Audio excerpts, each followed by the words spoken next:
All right. So in this video, I'm going to talk about the African system of saving money. So before I start, the motivation for doing this video is actually quite simple.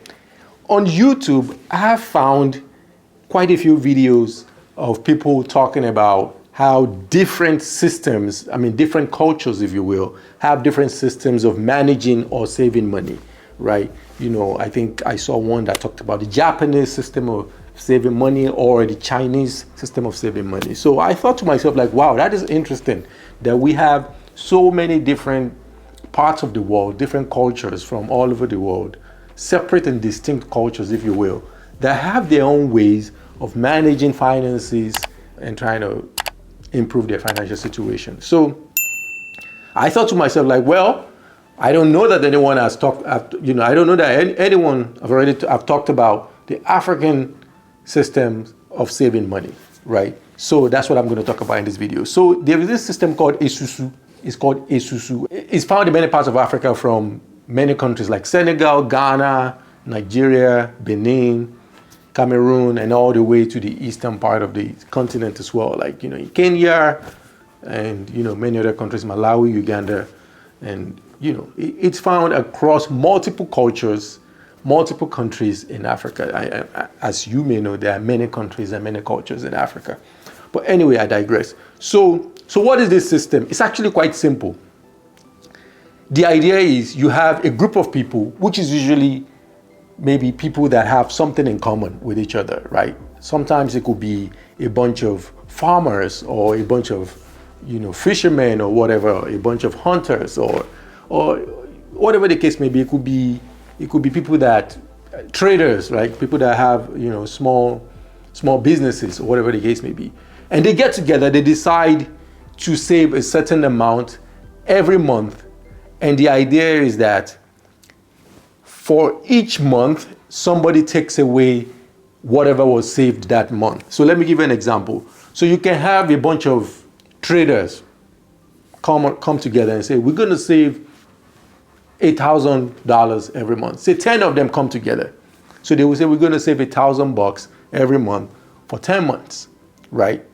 So what will happen is, when 10 people put $1,000 together, it means you have $10,000. So one of them will take in month A, say in January, and then the next 10,000 in month B, the next 10,000 in month C. So every month, each of them is saving 1,000, but someone is taking away, is taking for themselves like all of that.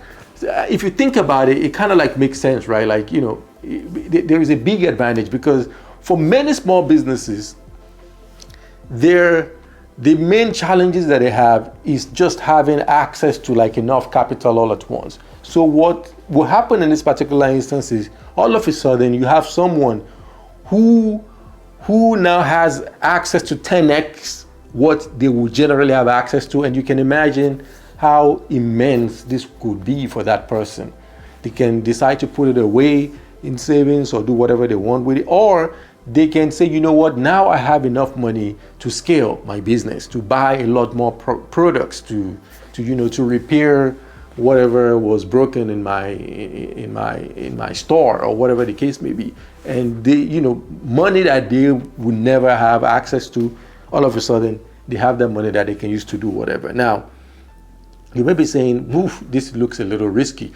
It is risky, but the thing is, it is not as risky as you think, because for the most part, there is a lot of trust. In a lot of these cultures, their word is their bond.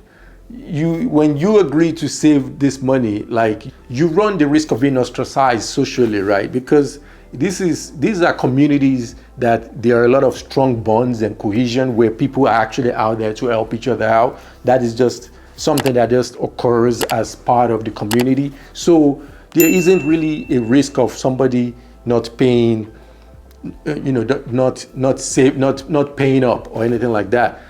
Obviously, there can be instances where somebody run into hard times and they can't make their payment for a particular month, and usually amongst the group they will decide how to deal with that in that particular instance. But for the most part, these programs are actually quite successful. So if you're watching this video, tell me if you actually heard of this system of savings before, because for many people, especially people that are struggling to save or to just put money together to do whatever they want to do with, it will be interesting if you can get a group of people, maybe a group of your friends or family or whatnot, and say, you know what, let us save X amount every month and try this way, so that for each month, each person will have a bulk amount that they can actually do something with. Maybe they can put it away, or they can fix they can fix something that has been broken for a long time. They can, it could be like their car or something that they've been driving around with the muffler all muffed up, or whatever the case may be. So yeah, but anyway, tell me what you think about this video. I'm really curious what you all think about it. But anyway, until the next video, peace out.